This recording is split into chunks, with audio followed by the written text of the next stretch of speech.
আজকে বিকেলবেলা আমার বান্ধবী হঠাৎ ফোন করে আমাকে বলছে, এক্ষুনি 5 মিনিটের মধ্যে রেডি হবি, আমি এক্ষুনি নিতে আসছি, আমরা এখন ঘুরতে বেরোবো।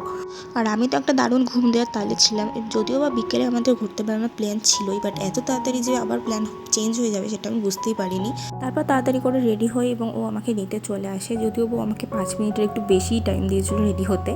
আর এরকম সাডেন প্ল্যানগুলোই ভালোই ওয়ার্ক করে।